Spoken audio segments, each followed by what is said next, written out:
Iota అనే ఏదైతే అది వాస్కులర్ పైపు హార్ట్ నుంచి సర్క్యులేషన్ బాడీకి అంతగా తీసుకెళ్తుందో దాంట్లో ఫస్ట్ ఎథిరోమా అంటే కొలెస్ట్రాల్ డిపాజిట్స్ జరిగేది 16 ఏళ్ల వయసులోని. అందుకని ఏంటంటే 20 ఏళ్ల వయసు దాటిన వాళ్ళందరూ కూడా స్క్రీనింగ్ ప్రోగ్రామ్ చేయించుకోవాలి. అదే రిస్క్ ఫ్యాక్టర్స్ ఉన్నవాళ్ళు ఎవ్రీ ఇయర్ చేయించుకోవాలి.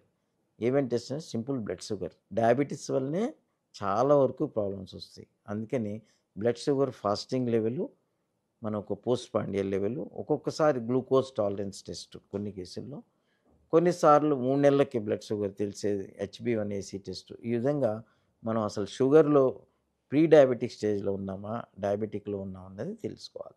Next lipid profile.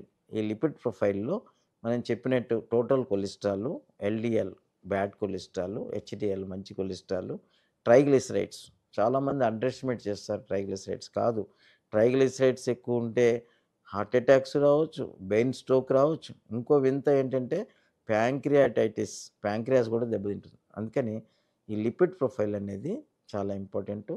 తర్వాత బేసిక్ ఈసీజీ. మన ఈసీజీ నార్మల్ ఉంటే అది మంచి సిగ్నల్. దాంతోటి అన్నీ నార్మల్ అని మనం చెప్పలేము. లోపల ప్రాబ్లమ్ ఉన్న ఈసీజీ కూడా ఒక 50% నార్మల్ ఉండొచ్చు. కానీ it's a good sign that you got a normal ECG. So, ఇవి బేసిక్ టెస్ట్‌లు.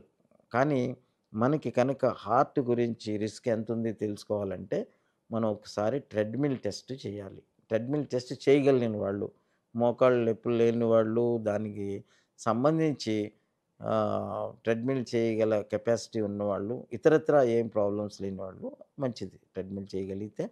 ఈ ట్రెడ్‌మిల్ టెస్ట్‌లో ఏంటంటే సింపుల్. మనం వాక్ చేసినప్పుడు హార్ట్ రేట్ పెరుగుతుంది. హార్ట్ రేట్ పెరిగినప్పుడు ఏమవుతుంది? హార్ట్‌కి ఎక్కువ బ్లడ్ సప్లై కావాలి. హార్ట్‌కి బ్లడ్ సప్లై మిస్ మ్యాచ్. అంటే హార్ట్ రేట్ పెరిగింది, ఎక్సర్సైజ్ పెరిగింది, బ్లడ్ సప్లై సరిగ్గా రావట్లేదు. దీన్ని మిస్ మ్యాచ్ అంటాం. ఈ మిస్ మ్యాచ్ అయినప్పుడు మనకి ఈసీజీలో తేడాలు కనపడతాయి. మనం మామూలుగా నడిచినప్పుడు మనం ఈసీజీ చూసుకోం కదా! మనకి తెలీదు. నేను బానే నడుస్తున్నాను, నాకేముంది అనుకుంటారు. కానీ మానిటర్డ్‌గా చేసే వాకింగ్ టెస్టే ట్రెడ్‌మిల్ టెస్ట్ మాట. ఈ దీంట్లో మనకి ఏ స్టేజ్‌లో ఈసీజీ చేంజెస్ వస్తున్నాయని బట్టి, ఆ తీవ్రత ఎంతుంది జబ్బు లోపల బ్లాక్స్ ఎంత పర్సెంటేజ్ ఉంది మనం కొంతవరకు తెలుసుకోవచ్చు.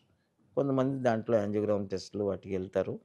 తర్వాతేంటంటే మనకి ఈ ట్రెడ్‌మిల్ టెస్టు చేయలేని వాళ్ళకి కొంతమందికి డోబిటమిన్ స్ట్రెస్ అని, సీటీ కరోనరీ యాంజియోగ్రామ్ అని, ఇవన్నీ కూడా మనం స్క్రీనింగ్ టెస్ట్‌ల కింద చేసి చాలా వరకు మనం ముందుగానే డిసీజ్‌ని తెలుసుకోవచ్చు.